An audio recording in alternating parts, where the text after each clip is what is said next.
ዛሬ በጠዋት ከእንቅልፋችን ከማንቃት አቅሙ ባሻገር ስለ ቡና አስደናቂ ጥቅሞች እናወራለን። በሌላ አባባል ቡና እንድንጠጣ የሚያደርጉን በጣም አስፈላጊ ምክንያቶች ልነግራችሁ ነው። ቡና ጭንቀት የሚፈጥርባችሁ፣ የልብ ምታችሁን ከፍ የሚያደርግ፣ ለመተኛት የሚከለክላችሁ ከሆነ እንድትጠጡት አላበረታታችሁም።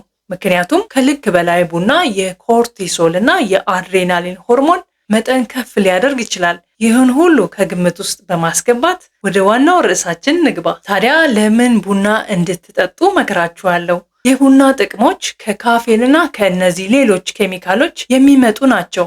ካፌን ፋይቶ ኬሚካል መሆኑን እወቁ። ማለትም ከእጽዋት የሚገኝ የተፈጥሮ ውህድ ነው።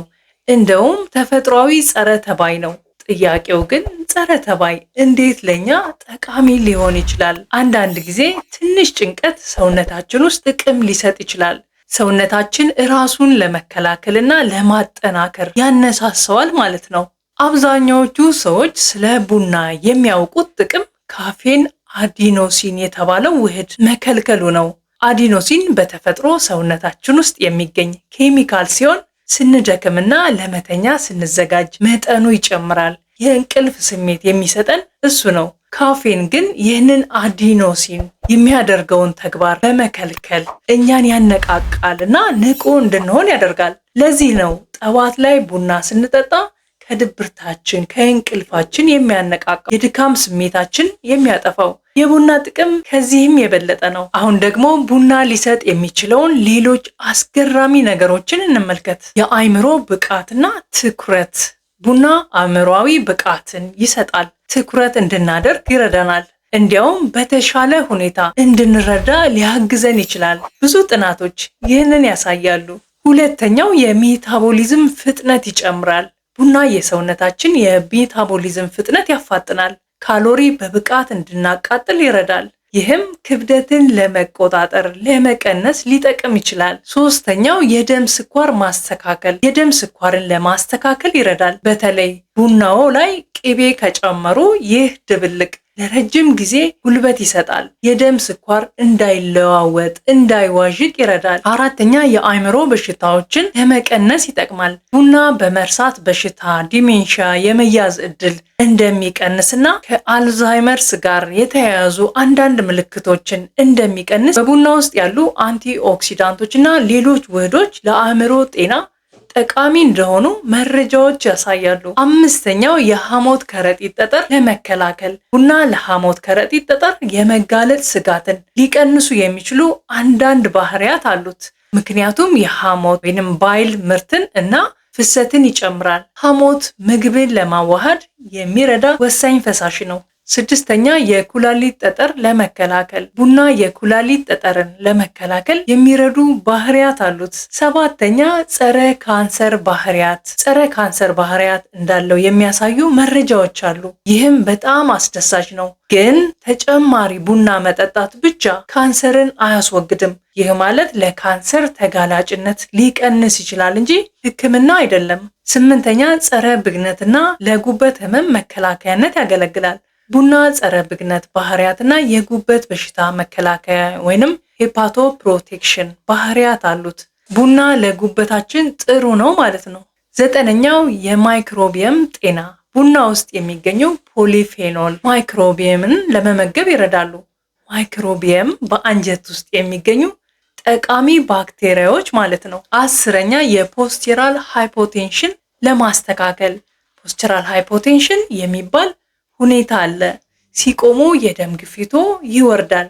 በዚህም የማዞር ጭልም የማለት ስሜት ይሰማዎታል። ቡና ይህንን ለማስተካከል ጠቀሜታ አለው። የኔ የቡና አጠቃቀምን ላካፍላችሁ። እኔ ከመጠን በላይ ቡና ከጠጣው ከአንድ ሲኒ በላይ እንዲሁም በተለይ ከሰዓት በኋላ ከጠጣው በደንብ መተኛት አልችልም። ስለዚህ የማደርገው በቀን አንድ ሲኒ ቡና መጠጣት ነው። ምንም አይነት ማጣፈጫዎች ስኳርም ቢሆን በቡናዬ ውስጥ አልጠቀምም። ከዚህም በተጨማሪ ቡና መጠጣት የአካል ብቃት እንቅስቃሴን ለማሻሻል እንደሚረዳ፣ የልብ ፍሰትን እንደሚጨምር እንዲሁም በጡንቻዎች ውስጥ ያለውን ህመም እንደሚያዘገይ ታይቷል። ይህ የሚሆነው ካፌን የሚያነቃቃው የነርቭ አስተላላፊዎች ሳምባ እንዲሰፋ ስለሚረዱ ነው። ቡና ሞቅታ ላይ የመሆን ምልክቶችን ሊቀንስ ይችላል። አንዳንድ ሰዎች ከዚህ ጋር ችግር አለባቸው። ቡና ሊረዳቸው ይችላል። ይህም በዋነኛነት ከሲምፓታቲክ የነርቭ ስርዓት እንቅስቃሴ ጋር የተያያዘ ይመስለኛል። ይህም ጭንቀትን ለመቋቋም የሚያስችል ጥንካሬ ነው። ቡና የማይቶኮንድሪያ ባዮጄኔሲስን ሊጨምር ይችላል። ይህ ምንድን ነው ካላችሁ በሰውነቱ ውስጥ ያሉትን ማይቶኮንድሪያ ቁጥር ይጨምራል። ማይቶኮንድሪያ የሰውነታችን ህዋሶች የኃይል ማመንጫዎች ናቸው። ስለዚህ የቁጥራቸው መጨመር አጠቃላይ የኃይል ምርታማነትን ይጨምራል። ቡና በሆዳችን ውስጥ የሚመረተውን አሲድ እንዲጨምር ይረዳል። ይህም ምግብን ለማዋሃድ ይረዳል። አንድ እውነታ ልንገራችሁ፣ የወሊድ መቆጣጠሪያ እንክብሎች ካፌን በሰውነት ውስጥ የሚኖረውን ቆይታ ሊያራዝም ይችላል። ይህ ማለት የወሊድ መቆጣጠሪያ እንክብሎች የሚወስዱ ከሆነ ካፌን በሰውነት ውስጥ ለረጅም ጊዜ ይቆያል ማለት ነው። ውድ የሀበሻ ኬር ቤተሰቦች፣ ቡና ከቀላል የማንቃት ባህሪው ባሻገር ምን ያህል አስደናቂ ጥቅሞች እንዳሉት ተመልክተናል። ለአእምሮ ጤና፣ ለአካላዊ ጤና፣ ለሜታቦሊዝም እና ለሌሎችም በርካታ ዘርፎች ላይ ጠቀሜታዎች አሉት። ነገር ግን ሁልጊዜም ቢሆን በመጠኑ መጠጣት አስፈላጊ መሆኑን አስታውሱ። ዛሬ ቡና መጠጣት ለመጀመር ለወሰናችሁ ወይም ቀድሞውኑም ለምትጠጡ የቡና የጎንዮሽ ጉዳቶችን እንዴት ማስተካከል እንደምትችሉ ማወቅ አስፈላጊ ነው። ከመጠን በላይ ቡና መጠጣት በሰውነቱ ውስጥ ከፍተኛ መጠን ያለው የጭንቀት ሆርሞኖች እንዲለቀቁ ያደርጋል። ይህ ጭንቀትና ፍርሃት ሊያስከትል ይችላል። እንዲሁም ብዙ ቡና ከጠጡ የመረበሽና የፍርሃት ስሜት ሊሰማዎት ይችላል። ይህ ማለት ሰውነታችን ከልክ ያለፈ ካፌን ሲያገኝ ከመጠን በላይ ሊነቃቃ ይችላል። ብዙ ቡና መጠጣት የእንቅልፍ መዛባት ሊያስከትልና የሰውነቱን የእንቅልፍ ዑደት ሊያስተጓጉል ይችላል። ቡና በአሲድና በካፌን የበለጸገ በመሆኑ ሆድ የማቃጠል ስሜት ሊሰማ ይችላል። የልብ ህመምና የሆድ ድርቀት ጭምር ሊያመጣ ይችላል። በተለይ ባዶ ሆድ ላይ ሲጠጣ እነዚህ ችግሮች ሊባባሱ ይችላሉ። ስለዚህ ለሆድ ህመም ተጋላጭ የሆናችሁ ሰዎች ጥንቃቄ ማድረግ አለባችሁ። በሰውነቱ ውስጥ ከመጠን በላይ ቡና ሲኖር ሰውነቱ እንደ ብረት ወይንም አይረን፣ ካልሲየም እና ዚንክ ያሉ አስፈላጊ ማዕድናትን ለማስረግ ይቸገራል። ይህ ደግሞ በረጅም ጊዜ ውስጥ የማዕድናት እጥረት ሊያስከትል ይችላል። ይህም ለሌሎች የጤና ችግሮች ይዳርጋል። ይህ ቪዲዮ ጠቃሚ መረጃ እንደሰጣችሁ ተስፋ አደርጋለሁ። ቪዲዮውን ከወደዳችሁት ላይክ አድርጉት። ለቻናላችን አዲስ ከሆናችሁ ሰብስክራይብ በማድረግ የቤተሰባችን አባል ሁኑ። እናም በአስተያየት መስጫው ክፍል ሐሳባችሁን፣ ልምዳችሁን ወይም ጥያቄያችሁን አጋሩን። የእናንተ አስተያየት ለኛ በጣም ጠቃሚ ነው። በሚቀጥለው ቪዲዮ እስከምንገናኝ ጤናማ ሆናችሁ ቆዩን።